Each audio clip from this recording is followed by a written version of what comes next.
Morning family, it's Tasha, Mama Bear Prepping. Welcome to the channel, welcome back to the channel. Mine is super hot today, but you already know what time it is. Get your cup, pull up, let's talk about it. We're gonna talk about a topic that's not that sexy, right? I tried it, y'all, with the thumbnail to get people's attention. But to be honest, when I talk about just straight preparedness and basic level preparedness, emergency preparedness, people tend to just not want to click on it, right? They don't want to learn about it, know about it. And even folks that watch me, subscribers, faithful people, you know, a lot of us prep, so it's kind of basic information. But I'm going to do it. I have a lot of new preppers here, and this is important. This is one of the most important things that you could do to kind of get the ball rolling to living a self-sufficient life, for providing for yourself, and that's your garden. And today I'm going to give you 5 reasons. I'm going to give you 10 reasons, but I'm going to give you 5 reasons that are obvious preparedness reasons of why you would want to start a garden, okay? Let's see if I can get a sip in.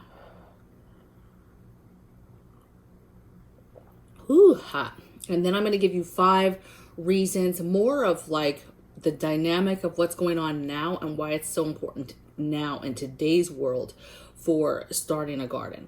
And I get a lot of comments, so I'm going to give you some tips on, and I'm actually going to write that because I didn't write tips out, you guys, but I just thought of one for sure. All right, so 5 reasons that you should start gardening. One is the very first obvious one. Why? It's food, right? You're growing food for yourself, you're growing food for your family. It's a way to build upon what you've already stockpiled. It's a way to get yourself fresh fruits and vegetables after some sort of collapse, after you're not able to get fruits and vegetables. Even if there's some sort of rationing system or whatever, there's no guarantee, depending on what has happened, that we're going to be getting fresh fruits and vegetables every single day, okay? Or have the ability to get that. Our fruits and vegetables already are in a hurting world and we can tell that just by the quality of fruit and vegetables that's coming in, how fast it's spoiling, what does it look like? It's coming in looking very, very weak and nasty, and it's not fresh and viable like we've seen years past, okay? The next reason is for bartering, right? There's things that I will grow in my garden that we won't necessarily eat, right? But it is a popular food that other people will eat, right? Or we'll use it in the garden and I'll grow it, but I'll grow it for a certain thing that we will use it for. So for example, we don't eat tomatoes, right? But we love salsa, okay? We love sauces, spaghetti sauce, right? So we like ketchup. So we absolutely will have tomatoes in our gardens because will process them into the products that we do eat. And then on the same note, people love tomatoes. So being able to barter a fresh tomato to somebody, trade fresh tomatoes for something that I need, okay, that they're maybe growing that I'm not growing, or I need something and I pay with fresh tomatoes, that is huge, okay? So there's things that, you know, I don't necessarily care for, but if I have room in the garden and I can, you know, make that, I will do that to be able to barter different things, okay? Also good for gifts, different things like that, okay? Third reason is medicinal reasons. This is a huge one. This is right under food, you guys. You have got to be able to grow certain herbs that will help you mitigate different illnesses, okay? Different, you know, you're not feeling well, you have an ailment, you've got the flu, whatever it is, there's all sorts of herbs and plants out there that you can grow, that you can easily grow and then turn into tinctures. You can dry them, you can put them in oil, you can make salves and paste and whatever it is that you're trying to do with that, you know, crushing them and making all types of stuff, okay? Making teas and stuff so that you can feel better and get somebody better medicinally, okay? So there's a ton of things that you can grow that are helpful for that. The next thing is seasoning. I always say I love having lots of onions, lots of garlic, peppers, I like having that stuff, that thyme, the herbs that are really for cooking and stuff, having thyme and basil, parsley, cilantro, those things that aid in seasoning food, because we might get to a point where we're eating a lot of the same basic foods. And so having the ability to change up the flavoring of that meal by simply the stuff that you cut from your garden that day to add to the food, that's huge, okay? And again, for bartering and sharing that with other people. If your neighbor has a ton of rice and they're surviving on that, but then you're able to even cut them some fresh herbs from time to time to where they can season up that rice a little bit better. I mean, simple things like that will go a very, very long way, all right? And then the fifth obvious reason to me is that it is a huge, valuable skill. People who can touch the earth, touch a seed, put it in the ground, love on it, and get that sucker to grow is an amazing person, is an amazing skill, and not everybody can do it, okay? I'm not saying that it can't be learned, that's for sure, because I used to kill every single plant that I would touch. I used to joke all the time, I would get a house plant and that baby would die, right?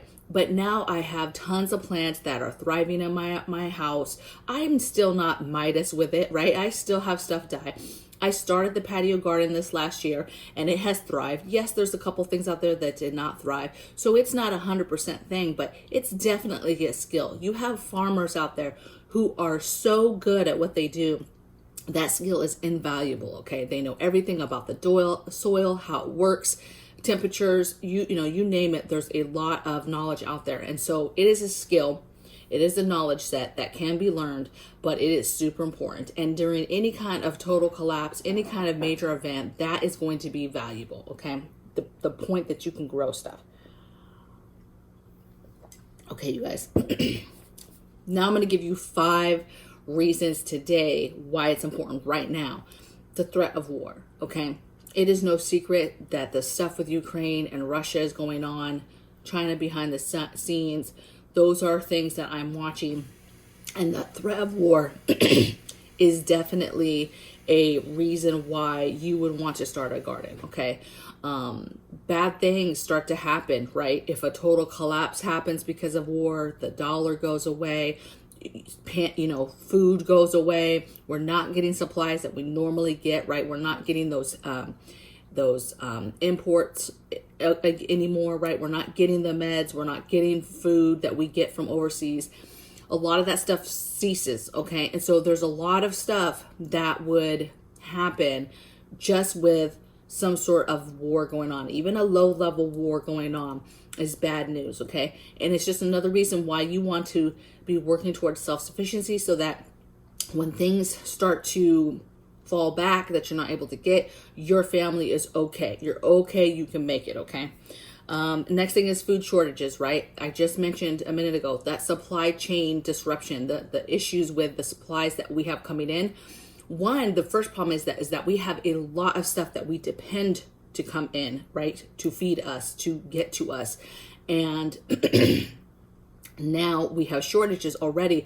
But if if the way things are going, this is going to be a concern. And it's a reason why you should start a garden, because there is food shortages. There is food products that are being taken off the shelves that are not coming back, right?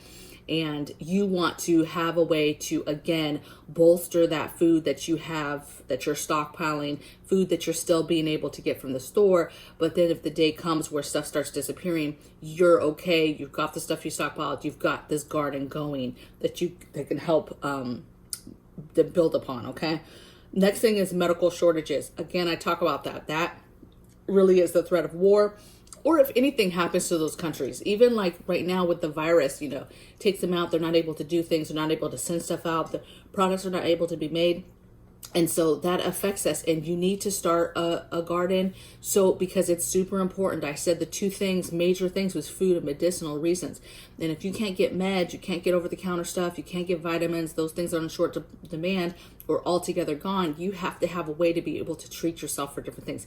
Even simple things like a sore throat, or you have the flu, or you just have a headache that won't go away. There's simple things that will help you and aid that you can make it into tea and drink and then feel better, okay?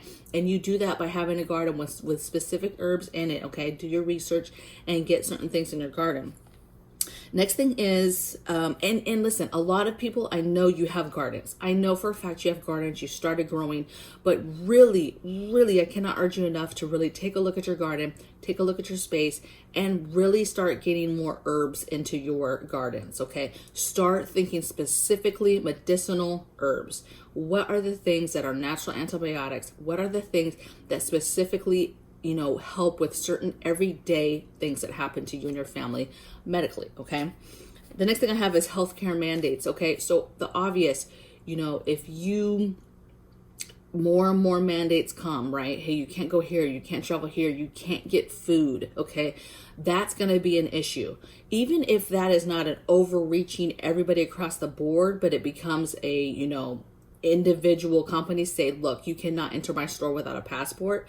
That could be an issue, okay? So you want to be growing your own food. Take the food and take the control. You have the control to, handle this area. They say all the time, those that control the food, control the people, okay?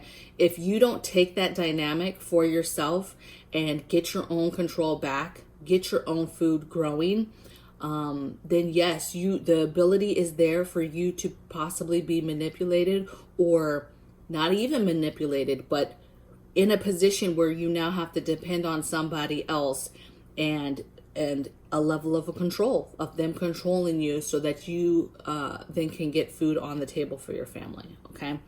And then the next thing or last thing is to prepare for panic buying. Panic buying right now could literally happen for any kind of reason, right? If this virus thing goes left, that could start it.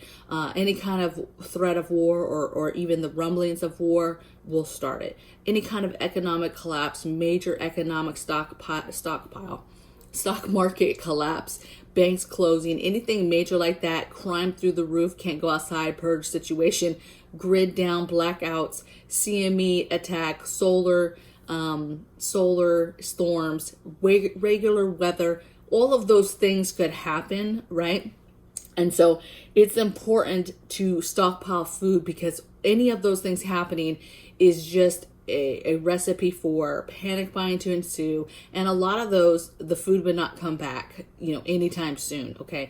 And so we would be hurting. We don't know yet. So when this first popped off, there was areas that panic buying happened and stores were literally cleaned out. And I know some people have made comments about, oh, that didn't happen. I've never seen that in my whole life. Well, let me tell you, here in my little part of the world, that happened, okay? In my little neighborhood Vons, that happened. Totally cleaned out. When I say cleaned out, you guys, bare a can of two here and there of crazy stuff that people didn't want to eat, right?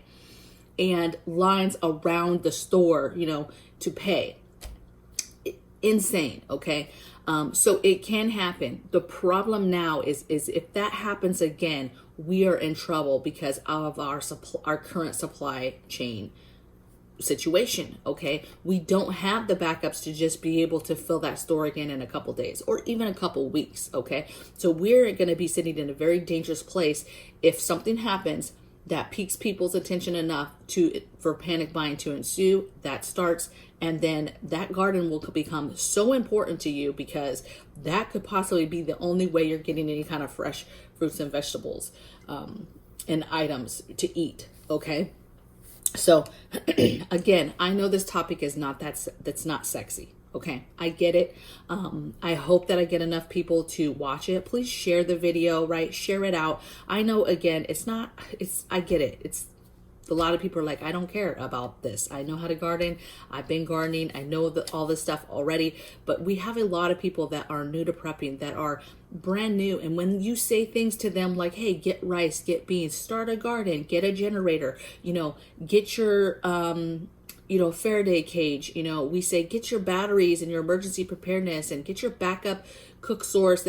When we tell people that, they don't always understand why we're telling them that. Why is it important to do this stuff, right? And so it is important to garden. It is extremely important to garden. And so hopefully this video helped somebody, even one person, understand why it's important to garden and what that can do for them in regards to their own power, their own control, okay, and their own knowledge set of how to do something, okay, and working towards self-sufficiency, okay. I don't know. So I hope that you guys enjoyed it, those that you stuck around for the whole video, and I'll see you guys tomorrow on the next video. You guys take care.